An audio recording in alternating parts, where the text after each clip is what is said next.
Hello, റംബൂട്ടാനൊക്കെ പഴുത്ത് പാകമായുണ്ട്. കുറച്ചെണ്ണം പറിച്ച് വെക്കാൻ വേണ്ടി ഞാൻ രാവിലെ ചെന്നപ്പോൾ എന്താ എന്നേക്കാളും ഒരു അത്യാവശ്യക്കാരൻ രാവിലെ വന്നിട്ടുണ്ട്.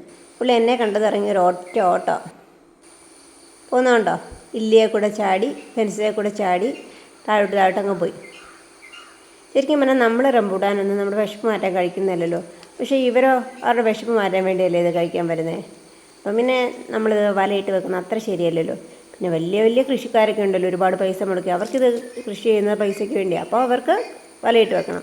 നമ്മളിത് ഇതുവരെ വലയിട്ട് വെച്ചിട്ടില്ല. അതുകൊണ്ട് തന്നെ ധാരാളം തന്നെ അണ്ണാറക്കണ്ണനും പക്ഷികളൊക്കെ ഒന്ന് കൊണ്ടുപോകാറുണ്ട്. ഇവിടെ ഇല്ലി നട്ടിരിക്കുന്നത് താഴെയായിട്ടാണ്. അത് ഈ വീട്ടിൽ നട്ടിരിക്കുന്ന സൈഡിൽ നട്ടിരിക്കുന്ന അതേ ഇല്ലി തന്നെ താഴെ നട്ടിരിക്കുന്നത്. അപ്പോൾ പറമ്പിലായതുകൊണ്ട് വളക്കൂർ കൂടുതലുള്ളതുകൊണ്ട് അത് നല്ല പൊക്കത്തിൽ വളരുന്നുണ്ട്. അത് നമ്മൾ കൂടുതലായിട്ടും തോട്ടിയാക്കാൻ വേണ്ടി ഉപയോഗിക്കും. അങ്ങനെ ഒരു വളർച്ച എത്തുമ്പോൾ നമ്മൾ വെട്ടി മാറ്റും. നമ്മുടെ റംബൂട്ടാൻ നിറയെ മുഴുവൻ പഴുത്തിട്ടുണ്ട്. ഇപ്പം താഴെയൊക്കെ കുറച്ച് കിട്ടത്തുള്ളൂ. നമ്മളതായത് നമ്മുടെ ആവശ്യത്തിന് പറിച്ചെടുക്കാറുള്ളൂ. മുകളിലോട്ടുള്ളത് കൂടുതൽ അണ്ണാനും പക്ഷികളൊക്കെ വന്ന് കൊണ്ടുപോവുക ചെയ്യുന്നത്. നമുക്ക് ആവശ്യത്തിനുള്ളത് മാത്രം കിട്ടിയാൽ മതിയല്ലോ. പിന്നെ ഇതുപോലെ തന്നെ പേരയ്ക്കയുടെ കാര്യം. പേരയ്ക്ക അതെ കുറേ അവർ കൊണ്ടുപോകും. എന്നിട്ട് ആ പകുതി ആകുമ്പോൾ അവിടെ ഇട്ടിട്ടും പോകും.